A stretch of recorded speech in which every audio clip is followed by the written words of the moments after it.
வணக்கம். அன்பான பாசத்தோடு இருக்கும் அன்பு உறவுகளே, நம் குழந்தைகளுக்காக இந்த வீடியோ பகிர்கிறேன். ஏன்னா அவங்க நம்ம வாழ்க்கைக்கு ரொம்ப முக்கியமானவங்க. ஏன் எதுக்கு சொல்கிறேன்னா, அவங்க ஒவ்வொரு செயலும் ஒவ்வொரு விஷயமும் அவங்க ரொம்ப ஆர்வமாக இருப்பாங்க.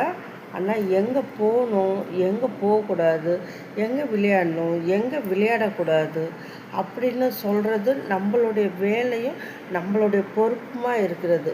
நமக்கு 1000 வேலை இருக்கட்டும், 1000 தொல்லைகள் இருக்கட்டும், 1000 பிரச்சனை இருக்கட்டும், அதெல்லாம் தூக்கி அப்படி ஓரம் கட்டிடுவோம்.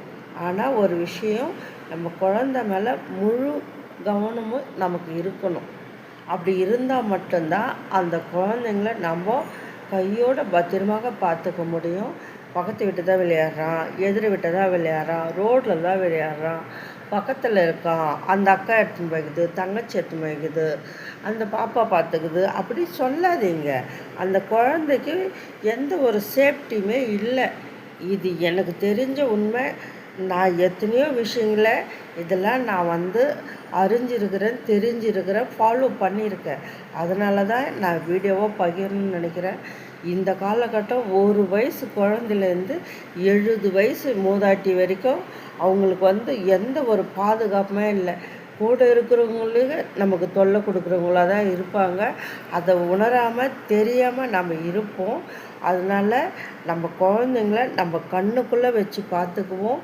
வேலை 1000 இருக்கட்டும், தொல்லைகள் 1000 இருக்கட்டும், பிரச்சனைகள் 1000 இருக்கட்டும், அதை பற்றி விஷயம் இல்லை. நம்ம குழந்தைங்க எங்கே இருக்கிறாங்க, எப்படி இருக்கிறாங்கன்றது தான் நமக்கு ரொம்ப முக்கியம்.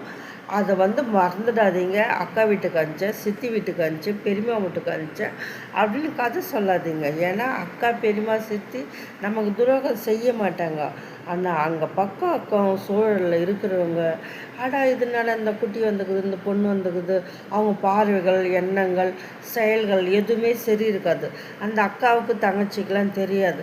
ஆனால் குழந்தைங்கள என்ன செய்யலாம், ஏது செய்யலான்னு அந்த தேவையில்லாத நபர்கள் அதை பற்றி சிந்திப்பாங்க, எப்படி குழி நோண்டன்னு பார்ப்பாங்க. அதெல்லாம் புரிஞ்சுக்குங்க. குழந்தைங்கள பத்திரமா பார்த்துங்க. நான் ஒரு அம்மாவும் ஒரு ஆயாவும் அப்படி இருந்து நான் உங்களுக்கு இதை எடுத்து சொல்லணும்னு ஒரு ஆசை. மக்களுக்கு வீடியோவாக பகிரணும்னு ஆசை. இது அனைவருக்கும் பகிருங்க. அனைவரும் பலன் பெறட்டும். அனைவரும் உஷாராக இருக்கட்டும். குழந்தைங்களுக்கு பாதுகாப்பு ரொம்ப முக்கியம். பிறந்த குழந்தைய கூட தூக்கி போய் ஹாஸ்பிட்டல்லேருந்து எப்படியாவது